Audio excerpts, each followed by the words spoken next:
Bine ați venit la Fiction Mag. Noi suntem Andra și Diana. suntem podcast despre cărți. Fiction. Și bine ați venit la ediția revizuită a Repapului Lunar, pe care îl făceam anterior, în care era vorba doar despre cărțile pe care le-am citit în ora respectivă, dar cum am spus că nu ne mai concentrăm pe milestone-uri de genul ăsta, ci chestii bookish în general. Da, nici noi nu știm cum o să fie ziua de astăzi, pentru că, așa cum v-am obișnuit, nu avem o structură, nu avem nimic, doar noi două vorbim despre cărți. Ce faci, Diana? Deci știi că eu sunt foarte excited de acest nou trend, vibe pe care vrem să-l facem cu aceste videouri, în care nu știm ce vrem să facem, pentru că mie îmi place haosul, după cum bine știi. Ziceam Andrei mai devreme că sunt fix înainte să începem să filmăm, văzui că se speculează că cei de la Illumicrate o să facă o ediție specială la... Adică cartea lunii o să fie un fanfiction care apare la anul acesta cu Draco și Hermione. Mă rog, nu o să fie Draco și Hermione în cartea publicată, dar oricum sunt mega încântată pentru că o să iau și varianta paperback și o să fie și varianta de la Illumicrate și cineva să mă oprească când o să iasă toate aceste cărți. Sunt și eu încântată, adică abia aștept să citesc. Chiar Deci dacă am sunt, citit foarte puțin fanfiction, tot mă încântă extraordinar de tare. sunt absolut sigură că o să-ți placă cel puțin cartea asta. Eu am citit fanfiction-ul și este needitat fanfiction-ul, că nu... Na, e Mm. așa, dar varianta editată sigur o să fie și mai și. Plecai cu un vibe foarte bun după ce văzui acea postare. Dar legat de Illumicrate, m-am tot uitat, că mă gândeam și eu tot cochetez, știi, cu ideea ta că să fac și un abonament din ăsta de cărți. Și mai ai Fairyloot și Owlcrate, care sunt mai mari Da. așa, nu? Eu nu mai știu alții. Care cred Și că livrează și la noi. Mai e și Page and Week sau ceva. Mai sunt din astea mai micuțe care livrează mm, trimestrial. La Owl Crate sunt costurile de transport mult mai mari pentru România. asta am observat, mă uitasem și mi se pare că edițiile lor, asta e părerea mea, dar edițiile lor nu sunt atât de frumoase cum sunt cele de la Fairyloot sau Illumicrate. Da. Și totuși costurile erau mai mari și nu avea sens pentru mine. Că primisem de asta o invitație online, că m-am înscris pe toate listele astea de așteptare la un moment dat. În afară de Illumicrate, că am zis, voi, nu vreau să am aceeași subscripție ca tine, că vreau să vedem lucruri diferite, eventual, știi? Dar tot ajung la concluzia că Illumicrate pare cel mai avantajos, pentru că mă uitasem și la Fairyloot și, practic, dai cam aceiași bani pe care îi dai la Illumicrate, dar primești carte, Da, asta m-am uitat și eu, da. nu? Da. În schimb, aici primești o grămadă de chestii din fandom și mi se pare mult mai cool că dacă dau atâția bani să ajungă până aici și nu e doar despre bani, dar ideea de cutie, bookish, știi? Mă inspiră la altceva. Da. Asta e și unul din motivele pentru care n-am trecut la altele. O să scoată cei de la Owl Crate un Romantasy subscription care este quarterly. Ăla mă tentează, că n-ai odată la 3 luni. Da, Așa m-am pus da, pe așa lista de da. așteptare. Dar tot așa doar carte. Băi, dacă e o chestie quarterly, atunci pot să zic că e ok să poate să dai banii ăștia, dar în fiecare lună pentru doar o carte, păi cu banii aia cumpăr 3.000, Da, depinde de ce ediție.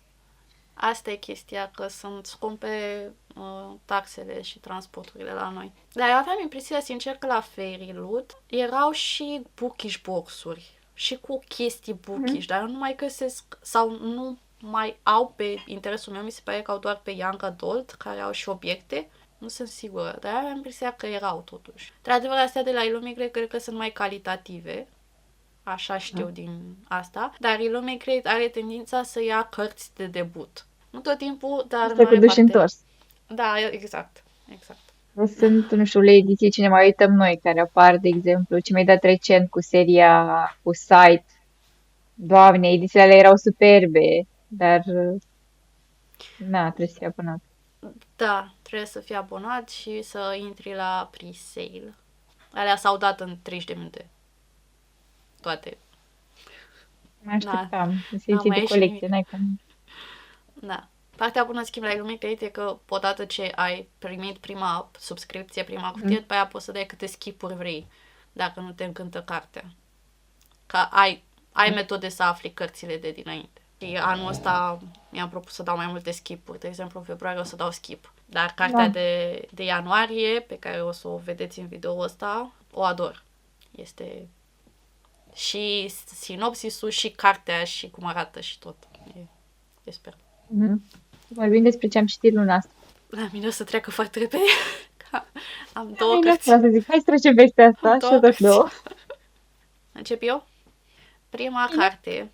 Eu mereu vreau să-mi încep anul cu o carte care știu sigur o să fie de 5 stele.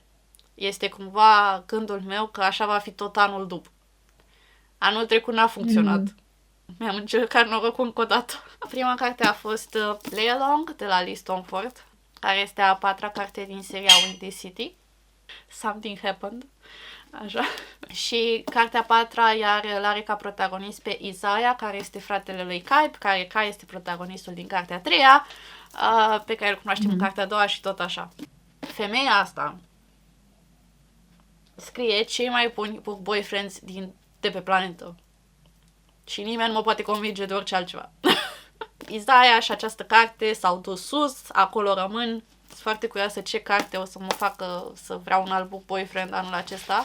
Poate a cincea carte, pentru că apare și a cincea anul ăsta. Deci până acum asta e number one? Da.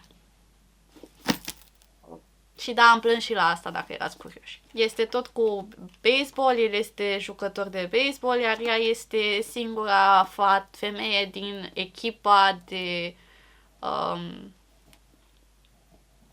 gen... nu știu cum să-i zic. Știți că jucătorii ăștia profesioniști au o echipă de doctori și de trainer și de toți ăștia care stau și ajută cu Da. să fie în formă sau așa. Ei, ea este singura membră feminină din această echipă. Și evident, ca în toate cărțile pe care le Stoneford le are, există și o temă foarte deep, importantă la mijloc. Aici pare parte și de discriminare. Na, ești femeie și așa. Cum te afectează relațiile cu părinții când ești mic și faptul că nu poți apoi să exprimi emoție sau să înțelegi anumite emoții. O să recomand seria asta până la cer și înapoi. E incredibil. Vreau și eu să citesc. Oare poți să citești dacă nu ai citit toată seria? Poate fi citită și ca stand-alone? Toate pot fi citite ca stand-alone, dar pentru mine să văd bits and pieces din celelalte are impactul mult mai mare, pentru că este și un found family foarte frumos la mijloc, care se clădește de la prima carte. Dar ți-am zis, prima carte a fost cea mai slabă din punctul meu de vedere, doar pentru că se lungește pe niște lucruri care n-ar trebui, dar de la a doua în sus n-am avut niciun gând negativ. Au fost toate de 6 stele. Ok. Având în vedere că februarie e luna mea în care cam bag romance, mai mult decât de obicei, mă gândesc să continui seria. Știu că toți zic asta, dar de asta chiar cred în mine. Eu țin pomnii. Is it my turn? Yes, yes, yes. Prima carte pe care am citit-o a fost Shadow Princess din seria Zodiac Academy. Este a patra carte. Așa, o să vă updatez pe journey-ul ăsta cu Zodiac Academy pe care l-am pornit anul trecut. Eu chiar cred că o să termin toată seria asta de 8 cărți. Sunt undeva în mijlocul la 5-a carte. E, știu, cum să-ți descriu chestia asta, e ca un serial pe care îl pui tot timpul, la care te întorci tot timpul. Eu cumva nici nu vreau să termin, că știu că dacă aș fi într-un reading slump, pot să mă întorc în Zodiac și știu că e nice. E drăguț. Da. Da, îmi place mult, dar în același timp e și ca un fel de novelă sau serial de la foarte lung care pare că nu se mai termină. Când crezi că o să fie fericiți, nu! Se întâmplă cea mai mare dramă. Oh, crezi că e cea mai mare dramă? Nu, am una și mai mare pentru tine. Adică mi se pare că e așa, foarte... Bine, nu la modul enervant din punctul meu de vedere. Dar, da, i-am dat 5 stele pentru că a fost fun și finalul mi-a rupt sufletul. A fost heartbreaking. Absolut heartbreaking. Am început-o instantan, a 5-a. Da. Mi-a plăcut mult. Sunt niște cupluri acolo care s-au format. Doamne, Care ce îmi plac curioasă foarte mă mult. faci. Dar mi-am promis mie că nu o să intru și în această lume, că nu mai ies din ele. Dar la un moment dat, Da, la un da. moment dat, Se va întâmpla, vă zic, se va întâmpla. Asta e că sunt 100% sigură că o să-ți placă. Adică când, cred că știi și tu asta, când o să Da. simți că e momentul, te așteaptă că o să-ți placă. La mine, problema este că tu ai self-control. Eu nu am. Adică eu o să nu dorm o săptămână și probabil o să le termin și după aia o să fiu un zombie. Da, știu. Multe persoane au făcut așa. Cred că vorbisem cu Iulia, că știi pe primele 5, 6, 7, așa, dintr-un foc și apoi mai încet un pic, nici măcar nu știu, cred că a terminat între timp, nu sunt sigură. Dar nu prea, mi se pare că nu prea pot să mai fac chestia asta pe care o făceam alte dăți în care să încep niște cărți sau o serie și să respir doar chestia aia, știi? Îmi place ceva foarte mult, sunt ok, târziu. Dar Este nu foarte înțeleg. sănătos. Ultima chestie pe care am făcut asta oarecum au fost primele 2 sau 3 cărți din Zodiac pe care pot zic că le-am citit așa, era Mm. ceva foarte nou. Păi următoarea la tine. Păi după 2 cărți de 5 stele, trebuie să vină și una. Nu. Următoarea la mine a fost cartea din Challenge și challenge-ul cu TBR prompts ca să termin cărțile fizice din bibliotecă și a fost The Night Ends with Fire de Kiek Song. Mhm. Doamne, cât potențial are această carte.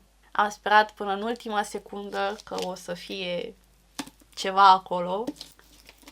N-am mai fost de mult dezamăgită așa mult de o carte. Pentru că mi-am dorit atât de mult să-mi placă, pentru că gen, povestea în sine e atât de, ideea e atât de, nu știu, e bună, are ceva acolo, dar eu nu am înțeles cum scrisul poveștii, cum e scrisă, mi se pare că ai foarte multe lipsuri pe care trebuie să ți le umpli tu, mi se pare că nu e suficient de lungă pe alocuri, se grăbește pe altele.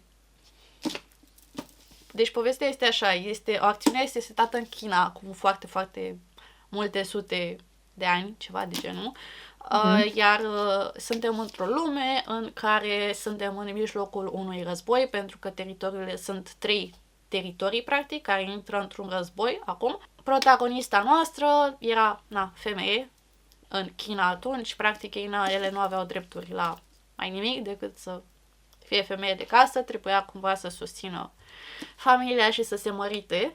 Și, practic află că viitorul ei soț este un bărbat din ăsta foarte rău care își bate nevestele și tot așa. Așa că ea fuge și se deghizează drept băiat și intră în armată. Toate bune și frumoase, ideea că aici avem și niște cardinal spirits, care sunt 4, iar ea care se manifestă printr-un jade necklace. Ea are spiritul dragonului de apă și practic are niște puteri.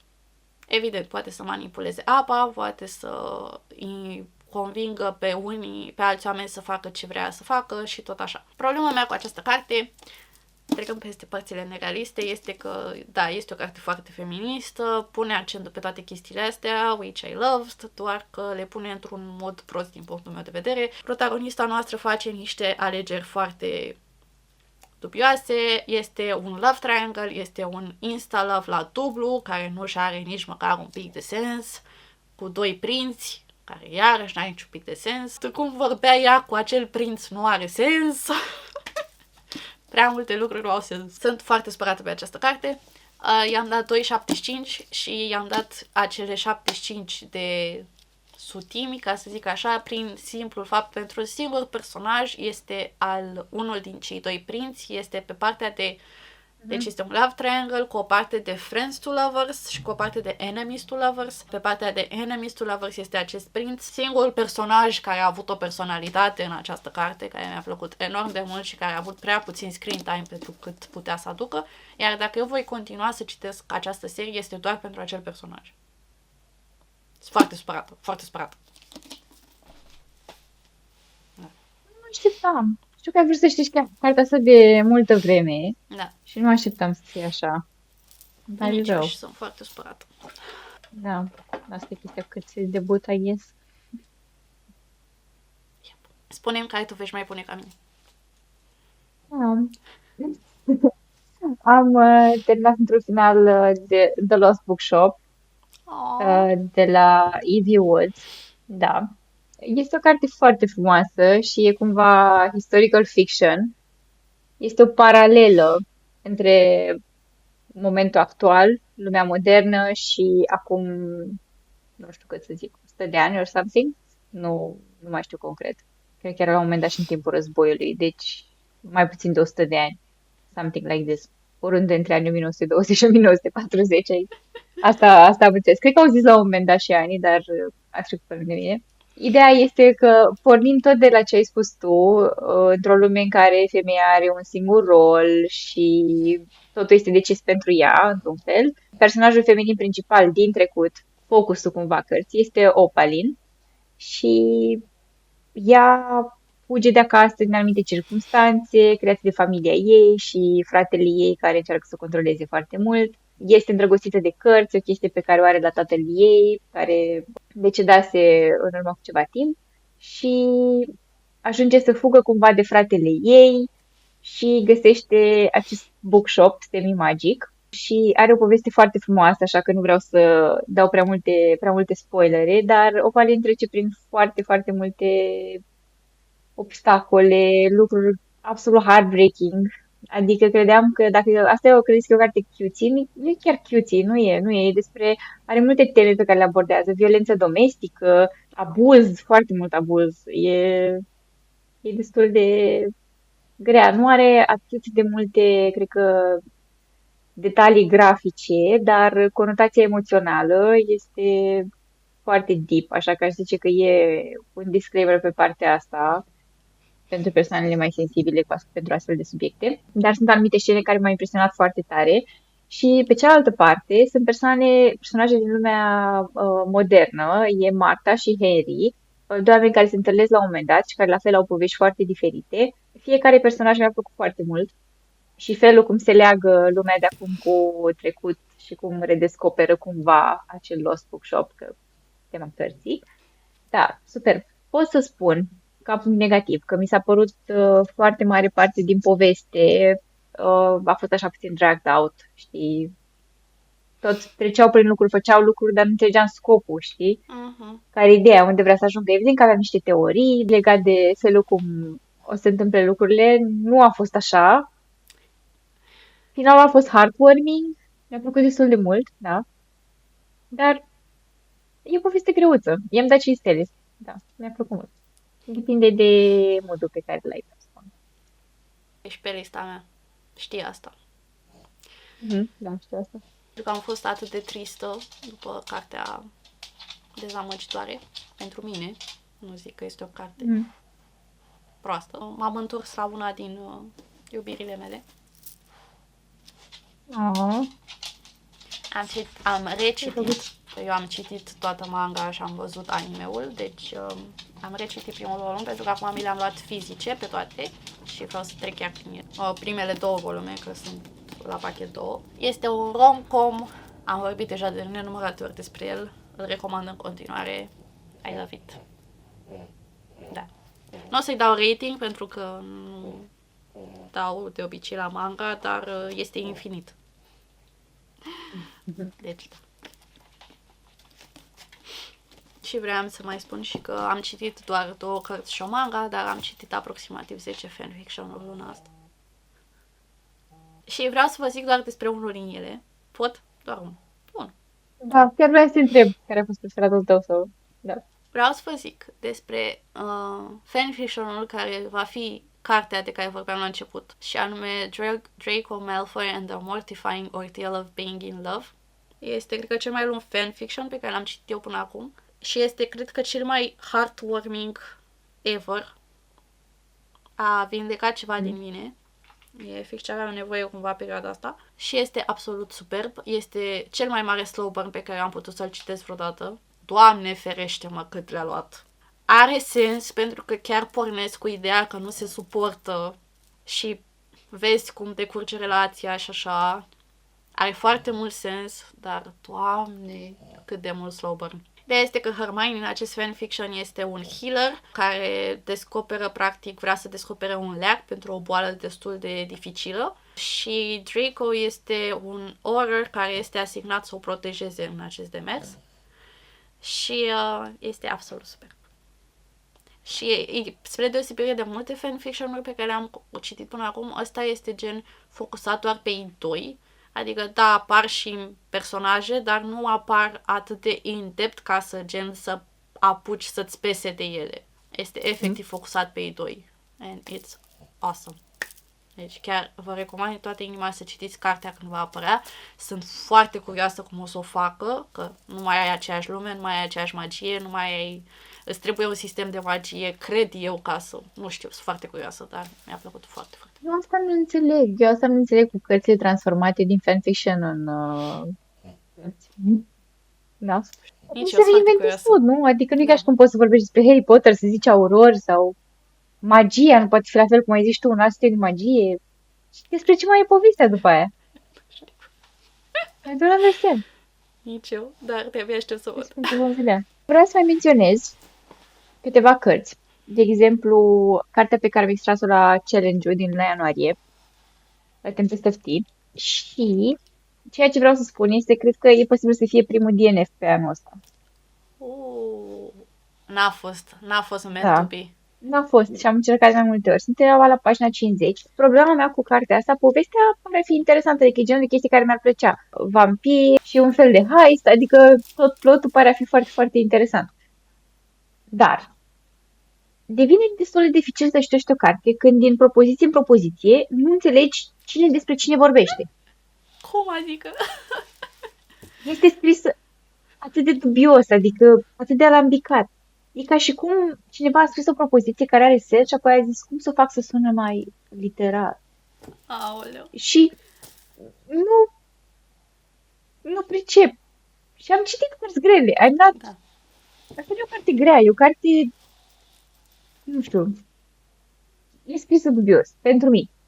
Nu știu, vă rog să spuneți dacă mai a avut cineva problema asta cu cartea asta. Eu am zis că o să-i mai dau o șansă, nu știu, o să încerc să ajung mai aproape de 100 de pagini, să văd dacă poate cumva acum mă descurc scris, îmi schimb părerea sau mă lovește ceva vreo intuiție. Dar de asta mi-a dat atât de mult și speram să termin în ianuarie, de n-am făcut-o. Dacă nu, am spus că orice carte din asta care este din el sau pe care nu o termin din challenge, o să o dau, o vând, să dispară din biblioteca mea.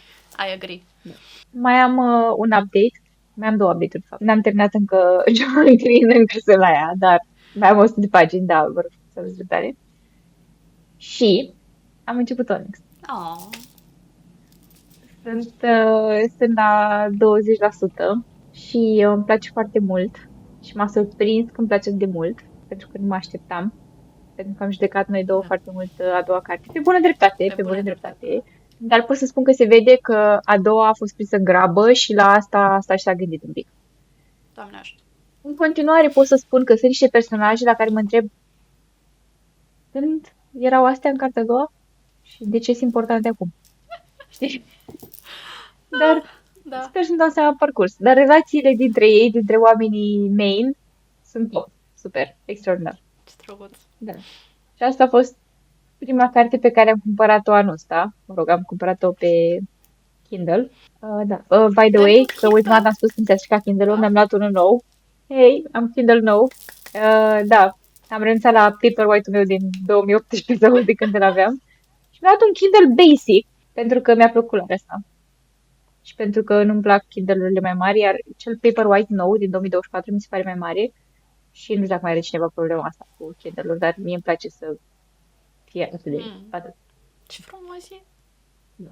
Trebuie să-l decorezi acum. Da. Asta că trebuie să-i comand husă și chestii, sunt și subscriberi sunt excited. Și apropo de prima carte pe care am cumpărat-o anul, ai ceva să ne arăt? Prea multe. Deci nu știu exact în ce ordine, dar le am aici și ironia face că și la mine prima carte pe care am cumpărat-o anul ăsta este tot The Big Baby. Tu îți dai seama, deci cartea asta a apărut spre finalul lunii, da? Este prima la mine. Da. Deci eu în câteva zile am cumpărat-o ce am în fața mea. E bine. Este absolut... Da. Ei? Da, deci asta este prima. Eu nu m-am apucat de ea. Nu am apucat. Vreau să mă bucur de ea și ca să mă bucur cu adevărat de ea, mai ales că am înțeles că e mult mai bună și vă cred pe cuvânt. Trebuie să o simt. Momentan nu o simt. Momentan citesc despre 2 serial killeri. We will get there. Dar da, asta este tot prima. La pachet, pentru că am zis prima, dar am luat 3 cărți în același timp. Așa că la pachet cu Onyx Storm mai avem The Reading List de Sarah Nisha Adams. Am luat-o pentru că m-a atras odată titlul și pentru ce scrie aici, care zice A Love Letter to Books and the Power of Connection. Nu știu. Am luat-o, așa, deci nu știu. Și a treia, care poate am fost cea mai excited, este Lessons in Faking de Selina May, care este prima carte pe care o am, care este un fanfiction published, care... Dar ăsta este cu totul diferit de fanfiction-ul original, pentru că este situat este un contemporary fiction, este situat la college, legat de sports și deci The Sporty Guy, The Nerdy Girl, o chestie de asta, dar este foarte drăguț să uitați cum are marginile. Despre deges, foarte frumos. Da, și am văzut deja că a apărut și a doua din serie, care este Lessons in Forgiving. Dar pe asta n-am găsit-o. Dar am vrut să o iau special pe asta pentru că știam că este făcută după fanfiction. Și este foarte drăguț și aici. Sunt rules. Este despre fake dating. Și, sincer, chiar îmi place coperta. Probabil este o carte din aceasta mid. Nu cred că este nimic wow. Honestly, n-am citit fanfiction-ul pe care îl are la bază. Dar mai e nevoie și câte o din asta din când în când. Ia mai arată, Neandra. Hai să nu fiu singură. Bine, am o carte de care sunt foarte încântată. Se numește Talking at Night, de Claire Devery. Ar trebui să fie un romance. Nu știu foarte multe despre el. Ar trebui să fie un friends to romance, nu sunt sigură. Dar am văzut că este foarte, foarte apreciată pe Goodreads și am auzit mai mulți oameni în care am încredere vorbind despre ea. Și mă atrage foarte mult. Scratch that. Am spus că este Friends to Lovers? Nu. Este Second Chance Romance. Oh, ce frumos! Sună foarte bine. Ce drăguț. Și coperta îmi place. E genul meu de copertă. I love it. Da. Este atât din decembrie, dar n-am vorbit despre ea prea mult, așa că am zis asta. Toate cărțile noi pe care le-am aici sunt cărți pe care nu prea le-am menționat, dar le-am luat în decembrie. Vezi, la tine măcar e mai healthy. Eu tot ce am aici am luat aparent într-o săptămână, în final de ianuarie. Deci, I have a problem. Ei, aia e tot ce ai aici? Mi-ai arătat acum? Mea. Come on, Diana. Nu m-am putut abține, bine? Cumva știți când se zice că ai o stare anume, tragi spre niște chestii care să nu te scoată neapărat din stare, ci mai mult să o adâncească? Nu știu. Poate doar eu, poate doar așa. Dar am luat Binding 13, bine? Nu mă așteptam la asta, nu mă așteptam la asta. Și pentru că am luat-o pe prima, am luat-o și pe a doua, da? Asta e o mișcare clasic Diana.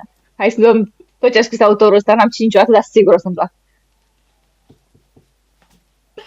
Hei, le-am luat doar pe astea două. Mai sunt 3, dar le-am luat doar pe astea două pentru că se focusează pe același cuplu. Și Okay, dacă astea îmi bine. plac, le iau și pe celelalte.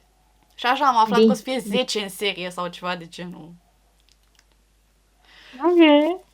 Dar am înțeles că sunt foarte emotional, foarte tragice. Este o poveste tristă din college, think.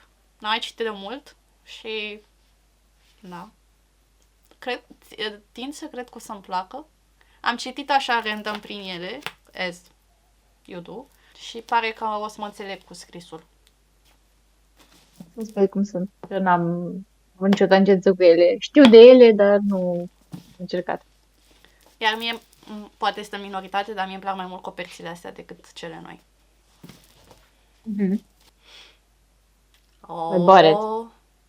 Oh. Dar ce ediție asta? E cartonată? Da. Nu. Da? Da? E paperback. Da. Paperback. N-am văzut ediția asta până acum.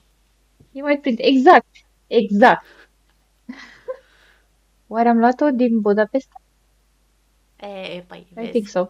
Ai niște șmecherii la mijloc. Nu, el e pe spate, nu e adevărat, am mințit. Cred că am căutat-o în Budapesta sau ceva de genul și am luat-o tot de la noi. dar nu știu pe unde am găsit ediția asta. Anyway, deja știți că mie îmi place Sally Rooney și așteptam de mult să iasă cartea asta. Da, ar trebui să fie foarte diferită și povestea a doi frați, cred. Ea scrie într-un mod foarte inedit, gen nu are linii de dialog, sunt doar, efectiv, e scris și atât. Wow. Și tu trebuie să te prinzi, trebuie să te prinzi care-i treaba. Cine ce spune? Dar Da.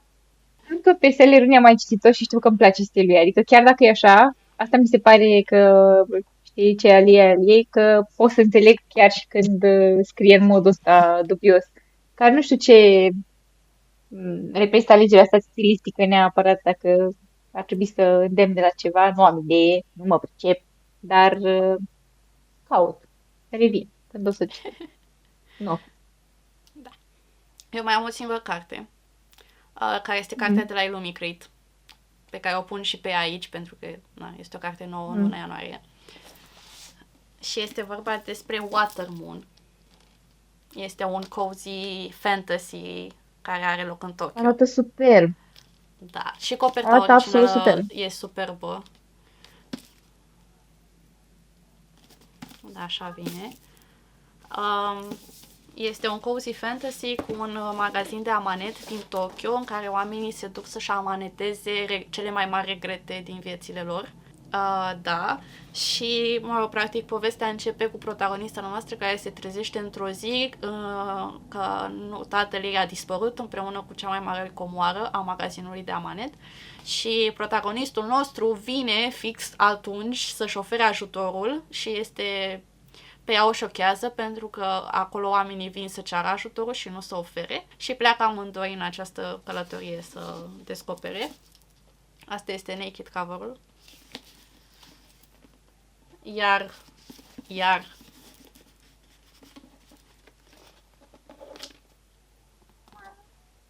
Ce frumos! This is gorgeous! Vai! sunt îndrăgostită. Și de poveste și de carte. Da.